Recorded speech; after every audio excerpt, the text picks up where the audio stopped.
초기 그리스도인들은 모두 예수 그리스도 안에서 한 마음과 한 뜻이 되어 서로 가진 것을 나누는 이른바 유무상통하는 삶을 살았습니다. 그런데 오늘 본문에 이렇게 나옵니다. 사도들의 발 앞에 두매, 이렇게 말합니다. 좀 우리가 특별하게 보이는 것이 일점입니다. 우리가 이렇게 자신들이 가진 것을 재산을 팔든지 아니면 밭을 팔든지 이렇게 해서 갖고 왔으면 하나님께 드렸다, 이렇게 표현하는 것이 가장 적합할 텐데 왜 사도들의 발 앞에 두었다 이렇게 이야기할까요? 우리 현대식으로 이야기하면 강대상에 올려놨다 이렇게 표현하는 게 훨씬 더 아름답지 않을까, 이런 생각을 합니다. 하필이면 그들이 가지고 온 귀한 것들을 사도들의 발 앞에 두었다 이렇게 말하는 것은 무엇일까요? 아마도 누가는 이것은 의도적으로 이렇게 표현하지 않았을까, 이런 생각을 하게 되었습니다. 그러면 발 앞에 두었다는 것은 이것은 그들이 물질에 대하여 어떤 생각과 어떤 마음가짐으로 살았다는 것을 보여주고 있습니다. 그러니까 초대교회 신앙인들은 물질의 위치가 바로 이렇게 발 앞에 두는, 다시 말해서 머리 위에 두지 않고 발 앞에 두는 그런 모습으로 살았다는 것을 알 수 있지요. 쉽게 말하면 물질의 노예가 되지 않았다, 이렇게 이야기할 수 있습니다. 조금 더 깊이 얘기한다면 그들은 물질과 하나님과의 관계에 대해서 두 주인을 섬기지 않았다는 것을 분명하게 알 수 있습니다. 우리가 인간의 삶은 하나님과의 관계, 사람과의 관계, 물질과의 관계, 이 세 관계 속에서 살아가고 있는데 그것에 따라서 그 사람의 삶의 내용과 질이 확연하게 달라지게 되어집니다. 참된 그리스도인들은 물질을 발 앞에 두고 하나님을 머리 위에 두고 살아간다, 이 부분을 정확하게 하고 있는 것이죠. 인간도 자기 머리 위에 두게 되어지면 그 사람의 노예가 되어집니다. 정신적인 노예가 되어져요. 우리 머리 위에 있어야 될 존재는 오직 하나님밖에 없다, 이런 부분을 정확하게 말하고 있습니다. 그러니까 이 사람들은 하나님을 머리 위에 둔다는 것은, 그러니까 물질은 하나의 하나님을 섬기는 도구에 불과하다, 이것을 분명히 한 것이지요. 그렇다면 우리는 이 물질이 어디에 위치해 있고 있는가, 이것을 많이 생각해 봐야 됩니다. 많은 사람들은 물질이 머리 위에 있는 경우가 굉장히 많습니다. 그것을 추구하고 살고 그것을 위하여 살아가는 일들이 굉장히 많습니다. 그러니까 수많은 사람들은 자신이 인생의 주인이라고 하지만 실상은 물질이 자신을 이끌고 가는 그런 모습들로 살아가는 경우가 굉장히 많습니다. 결국은 신앙생활은 끊임없이 누가 주인이냐, 이 부분에 대한 정리가 되어지는 것이 우리의 신앙생활의 모습이라 할 수 있겠지요.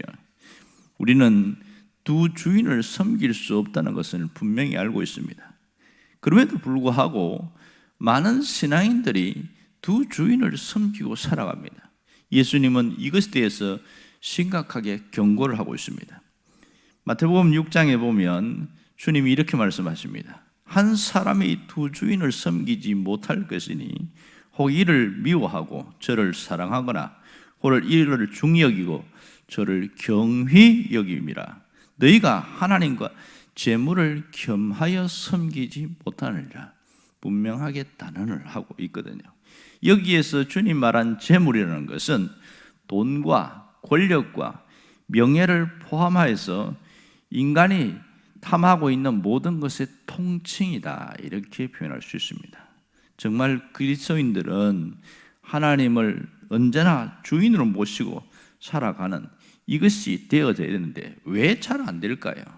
그것은 돈이 갖고 있는 위력 때문에 그렇습니다. 돈 앞에는 정말 꼼짝 못하는 경우가 굉장히 많습니다. 세상에 있는 많은 사람들이 돈의 위력이 얼마나 센지를 알고 있습니다. 우리의 인간의 인격을 파괴할 만큼 엄청난 위력을 할 수 있습니다. 하나님 다음으로 더 강한 능력이 나타납니다. 어쩌면 세상에 있는 사람은 하나님은 두렵지 않은데 돈의 위력에 대해서는 두려움을 느끼고 있습니다. 그만큼 할 수 없는 것을 할 수 있게 만들고 못하는 것도 할 수 있도록 만드는 것이 돈의 위력이기 때문에 그렇습니다. 우리는 하나님이 끊임없이 어떤 것을 선택할 것인가 그 부분에 대하여 우리에게 질문을 하고 있습니다. 어떤 때는 내가 하나님을 머리 위에 두고 주인으로 섬기고 살다가 또 어떤 때는 갑자기 물질이 머리 위에 있는 그런 경우들이 있다는 겁니다. 이런 부분에 대해서 늘 한결같은 선택을 할 수 있어야 됩니다. 하나님이 우리에게 주신 것 중에 하나가 선택의 자유입니다. 이 선택의 자유는 대단히 중요합니다. 많은 분들이 아담과 하와에게 찾아온 이 뱀, 다시 말해서 사탄이 강요해서 선악과를 먹게 했다, 이런 생각을 합니다. 그런데 실상은 강요한 것이 아니고 유혹을 했습니다. 너희들이 이걸 먹으면 얼마나 대단한지 몰라, 하나님과 같이 된다, 이러면서 유혹을 했지 강요하지는 않았다는 사실입니다. 지금도 마찬가지입니다. 우리에게 죄를 짓게 하거나 돈이 머리 위에 있게 하거나 그렇게 강요하지는 못합니다. 단지 우리의 생각을 흔들어 놓고 마음을 흔들어 놓아서 유혹을 할 뿐입니다. 그 선택은 사람이 하는 겁니다. 우리가 말씀으로 마음이 정립이 되지 않고 중심이 서지 않으면 끊임없이 흔들릴 수밖에 없다는 것을 우리가 깊이 생각해야 됩니다.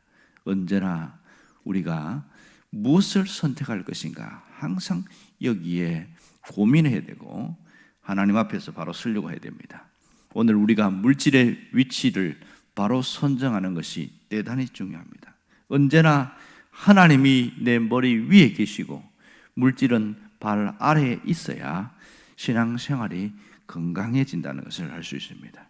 그렇지 않으면 자꾸만 뒤틀린다는 것을 알고 우리가 물질이 발 아래에 있을 때 사람을 살리고 생명을 사용하는, 생명을 살릴 수 있는 그런 자로 살아가게 된다는 겁니다. 우리가 온전한 신앙으로 서 있기를 주의 이름으로 축원합니다. 기도하겠습니다.